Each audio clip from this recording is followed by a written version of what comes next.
அந்த கட்சி ஒரு மாறுவாடி கட்சியா போச்சு. அடகு வைக்க போறாங்க. எப்படின்னா அன்புமணியும் சௌமியாவும் மாறுவாடிகளாக மாறி போனார்கள். மாறுவாடி தான் வியாபாரத்திலே பார்ப்பான், அரசியல பார்க்க மாட்டான். நோட்டு தான் பாருப்பான்.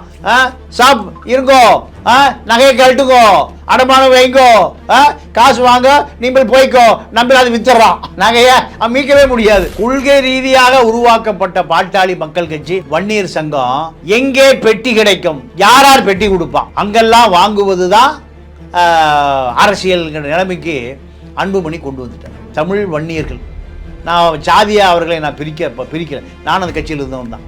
அது ஒரு தமிழ் சாதி கட்சி. இந்த தமிழ் சாதி கட்சி வட இந்திய கட்சியா மாறிடுமோன்னு பயமா இருக்கு. என்னையே அடிச்சாங்க.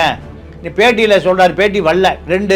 என்னாச்சு வரல, என்ன காரணம்? ஏன் வரலைன்னா அன்புமணி மிரட்டினாரு, இந்த கும்பல் ஆஃப் ஆயிட்டான். தந்தியும் நியூஸ் 18 ஒன்று அம்பானி, ஒன்று தமிழ்நாட்டு அம்பானி. உங்களை கொலைசாமின்னு சொல்றாங்க. மகன் என்னை கொலை செய்த சாமி ஆயிடுவான். இப்படி கடுமையான வார்த்தைகள் எல்லாம் அது வந்தால் இன்னும் பயங்கர பரபரப்பாக இருக்கும். தந்தி டிவி பேட்டி, ராமதாஸ் பேட்டி, நியூஸ் 18 பேட்டி, 2 பேட்டி வந்தால் பரபரப்பாகும்.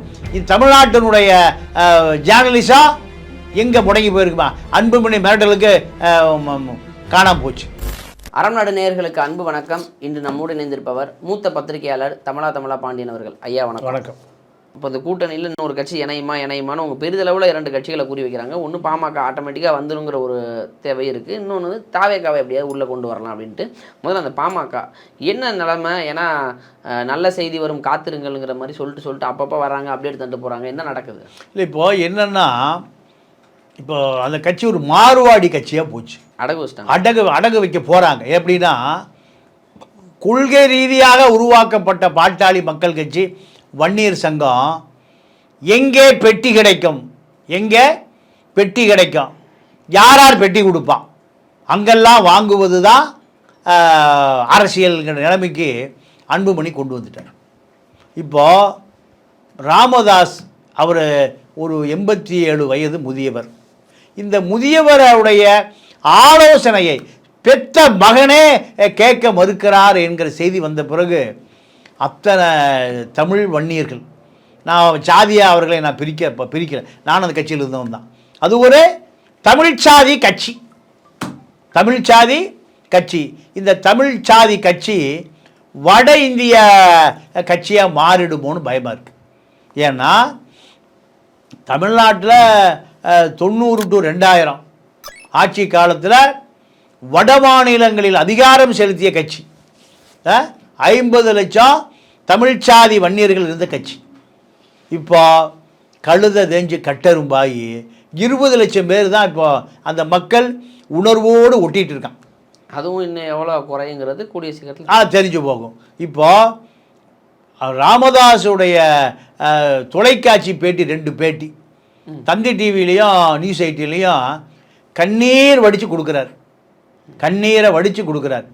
நான் உருவாக்கிய கட்சி என் கண்ணுக்கு முன்னால் அழிஞ்சு போத, அழிப்பது யார், வேறோ ஆள் இல்லை, என்னால் வளர்த்தப்பட்ட என்னுடைய மகன். 35 வயதில் நான் மத்திய மந்திரி ஆக்கினேன். ஒரு இரவு பூரா ஒன்று மட்டும் செய்யலை, அது கெட்ட வார்த்தையை சொல்கிறார். மீதி அவ்வளோ வேலைகளும் செய்து அவனை நான் மந்திரி ஆக்கினேன். ஒரே ஒரு வேலை செய்யலைன்னா புரிஞ்சுக்கணும். மீதி எல்லாமே நான் செய்து தான் அவனை மந்திரி ஆக்கினேன். ஆனால் என்னை அவன் மதிக்க மறுக்கிறான், என்ன கட்டுப்பட மறுக்கிறார். மனைவியும் மகனும் என் பாட்டில் தூக்கி அடிக்கிறாங்க, என்னுடைய மனைவியை அடிக்கிறாங்க, என்னையே அடித்தாங்க. பேட்டியில் சொல்கிறார், பேட்டி வரல. 2 என்னாச்சு வரல, என்ன காரணம்? ஏன் வரலைன்னா அன்புமணி மிரட்டினாரு, இந்த கும்பல் ஆஃப் ஆயிட்டான். தந்தியும் நியூஸ் 18 ஒன்று அம்பானி, ஒன்று தமிழ்நாட்டு அம்பானி. யார்? தந்தி டிவி. 2 பேருமே முதுகெலும்பே இல்லாத நபர்கள். இந்த தந்தி டிவி ஆரம்பித்ததே ஜெயலலிதா மிரட்டலுக்காக தான் சிவந்தியாஜி ஆரம்பித்தார். News 18 Ambani TV. பொருளாதார கட்டுமானத்தை சிதைக்கக்கூடிய எவனாக இருந்தால் அதை அடித்து காலி பண்ணிடுவானுங்க. அது ஒரு டாட்டா ஆரம்பிக்கல, டாட்டா பொருள் அம்பானி கோயாங்கா மாதிரி அங்கே ஆரம்பிச்சிருக்காரு. அங்கே நம்ம கார்த்திகை செல்வம் தான் இருக்கார். புதிய தலைமுறையிலேருந்து அடித்து விரட்டி ஒரு 200 கோடி சொத்து சேர்த்துட்டார். இப்போ கூட 8 கோடி ரூபாய்க்கு ஒரு 350 கோடி கான்ட்ராக்டை மாற்றி கீத்தி பண்ணி 8 கோடி ரூபாய்க்கு சமூக வலைதளத்தில் வாட்ஸ்அப்லாம் ஓடுது. அவரும் குணசேகரன். இப்போ 2 பேரும் அதை தூக்கி ஓரமாக போட்டு உட்காந்துட்டாங்க. அன்புமணி மிரட்டலை எதிர்கொள்ளக்கூடிய முதுகெலும்பு இல்லாத கார்த்திகை செல்வனும் அவர் நேரம் அம்பானிகிட்டே பேசியிருப்பார். யார்? அன்புமணி அம்பானிகிட்டே பேசியிருப்பார். அம்பானிகிட்டே போனை போட்டிருப்பார். இந்த பக்கம் பாலசுப்ரமணியம் ஆயிட்டேன், அவர் துபாயில் தான் இருப்பார், அங்கே குத்தாட்டம் போட்டுட்டு அங்கே கூட சொல்லியிருப்பார், என்னையா உங்கள் ஆளுக்கு எங்கள் அப்பா அம்மா சண்டைக்குள்ளே பூந்து அரசியல் பண்ணுறானுங்க, சரிங்க அதை தூக்கி ஓரமாக போடுங்க, ப்ரைவேட்டில் போடுங்க, அது ப்ரைவேட்டில் போட்டாலும் சரி கவர்மெண்ட்லேயே கொடுத்தாலும் சரி குப்பை கொட்டில் போட்டாலும் சரி, இப்படி ஆகிப்போச்சு. அப்போ அவர் என்ன சொல்கிறாரு, உங்களை கொலைசாமின்னு சொல்கிறாங்கிற மகன் என்னை கொலை செய்த சாமி ஆயிடுவான். இப்படி கடுமையான வார்த்தைகள் எல்லாம் அது வந்தால் இன்னும் பயங்கர பரபரப்பாக இருக்கும். தந்தி டிவி பேட்டி, ராமதாஸ் பேட்டி, நியூஸ் 18 பேட்டி, 2 பேட்டி வந்தால் பரபரப்பாகும். இது தமிழ்நாட்டினுடைய ஜேர்னலிசம் எங்கே முடங்கி போயிருக்குமா? அன்புமணி மிரட்டலுக்கு காணாமல் போச்சு. இதை பொறுத்த வரைக்கும் குருமூர்த்தியும் சைதையாரும் போனாங்க. போய் பிஜேபி தான் உங்களுக்கு வாழ்க்கை கொடுத்தது. எப்போ? 98 அமைச்சராக்கியதே பிஜேபி தான். தயவுசெய்து பிஜேபியை காலி பண்ணிடாதீங்க. பெரியவர் சொன்னால் வன்னியர் மக்கள்லாம் பிஜேபி விட்டு விலகி போயிடுவான். பிஜேபி இத்தனைக்கு காரணம் என் கட்சிக்கு அங்கீகாரம் போனது பிஜேபி தான். இப்படியெல்லாம் மக பிஜேபியோடு தான் இருக்கணுங்கிறான். பிஜேபியோடு சேர்ந்ததுனால தான் நாங்கள் காணாமல் போயிட்டுன்னு சொன்னதுனால பிஜேபி வன்னியர்களை இருந்து அந்நியப்பட்டு போயிடும். இப்போ தயவுசெய்து செய்யாதீங்க. யார் போய் கெஞ்சரா? குருமூர்த்தி தானாக போனால் ஒத்த பாப்பா போனால் மொத்தமாக கெட்டு போயிடும். அதனால் யாரை கூட்டிகிட்டு போகிறாங்க? எம்ஜிஆருடைய தொண்டரை கூட்டிகிட்டு போகிறாங்க. இப்போ போனது சக்ஸஸ் ஆச்சா? சக்ஸஸ் ஆகலை. இன்னும் கோபமாக தான் இருக்கார். எப்படி கோபம் தணிஞ்சிடும்ல? கோபம் எப்படி தணியும்னா அன்புமணியை தணிச்சிடணும். அன்புமணி தணிந்தால்தான் ராமதாஸ் கோபம் தணியும். இப்போ எடப்பாடி தான் இதை ஒரு முடிவு கொண்டு வந்துட்டார். ஆக மொத்தம் இல்லை வரேன். எடப்பாடி இப்படி முடிவு கொண்டு வந்துட்டார்னா, பாட்டாளி மக்கள் கட்சி என்டிஏ கூட்டணியில் இணைவதாக இருந்தால் ராமதாஸிட்ட மட்டும்தான் நான் பேசுவேன். யார் சொன்னது? எடப்பாடி. இப்போ பிரச்சனை முடிஞ்சு போச்சு. சென்னையிலிருந்து நீங்கள் திண்டிவனம்லாம் போகல, குருமூர்த்தி மாதிரிலாம் போகலை.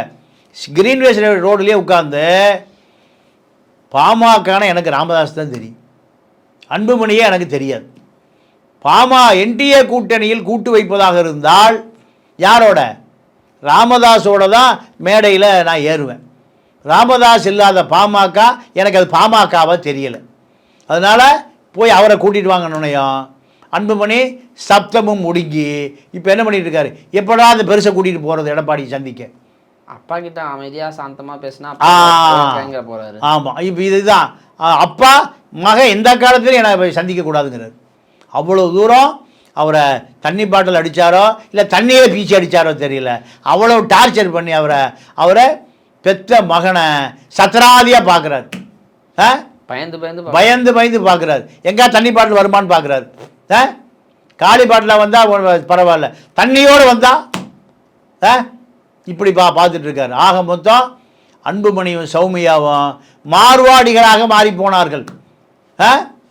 எப்படி மார்வாடினா, மார்வாடி தான் வியாபாரத்திலே பார்ப்பான், அரசியலை பார்க்க மாட்டான். நோட்டு தான் பாருப்பான். சாப் இருங்கோ, நகையை கழட்டுக்கோ, அடமானம் வைங்கோ, காசு வாங்க, நீங்கள் போய்க்கோ, நம்பி அது வித்துறான். எதை நகையை மீட்கவே முடியாது. இப்படித்தான் தமிழ்நாடு இருக்கிற மார்வாடி பூரா. பாமக மீட்கவே முடியாது. அந்த மாதிரி இப்போ பாஜகவில் சேர்ந்தா நிம்பல் அடமானம் வைக்கிறான், நம்பல் அந்த நகையை நம்பல் விற்கிறான், நிம்பல் போயிட்டே இருக்கான். இதுதான் மார்வாடி. இப்போ அன்புமணி சௌமியாவும் மார்வாடி வேலையை செய்கிறார்கள். ராமதாஸே தமிழனாக இருக்கிறார், அவரை மீட்டு எடுக்கணும்னு நினைக்கிறாரு. ஆனால் அன்புமணியும் சௌமியாவும் எங்களுக்கு தெரிஞ்ச ஒரே நல்ல கட்சி மார்வாடி கட்சி தான். இப்படி அவர்கள் அதை பார்க்கிறார்கள். ஆக பாமக பிரச்சனையை, இத்தனை மாத காலம் ஓடிய பிரச்சனை எடப்பாடி ஒரே மணி நேரத்தை தீர்த்து வச்சிட்டார். ஓகே, இப்போ எடப்பாடி அவர்கள் ராமதாஸ் வந்தால்தான் பாமக என்னோடு அப்படின்னு உறுதியாக இருக்கிறாரு. அன்புமணி அவர்கள் ராமதாஸை எப்படியாவது கன்வின்ஸ் பண்ணி கொண்டு போயிட்டு பாஜகவில் மூலியமாக சேர்ந்துடலான்னு பார்க்குறாரு, தனிப்பட்ட ஆதாயத்துக்காக. இப்போ இவ்வளவு பிரச்சனைகளுக்கு மத்தியில் போனாலும் பாமக இறுதியாக அதிமுக வரும். அமித்ஷா சொல்லிட்டாரு, இந்த கூட்டணி முடிவு செய்கிறவர் எடப்பாடி தான். நீங்கள் டெல்லிக்கு வராதீங்க, கிரீன்வேஸ் ரோட்டுக்கு போங்க, எடப்பாடி போய் பாருங்க, என்கிட்ட என்னை தொந்தரவு செய்யாதீங்க.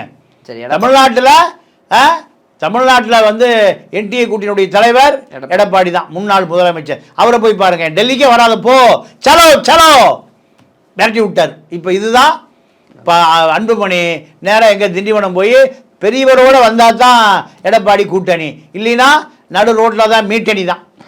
ஓகே, அந்த கூட்டணியில் எடப்பாடி தான் தலைமை வகிக்கிறார் அப்படிங்கிறது தான் தற்போதைய செய்தியாக இருக்குது. ஆனால் அந்த எடப்பாடிக்கே பல பேர் சேர்ந்து விபூதி அடிச்சிட்டு இருக்காங்கிறது அவருக்கே தெரியாமல் இருக்குது.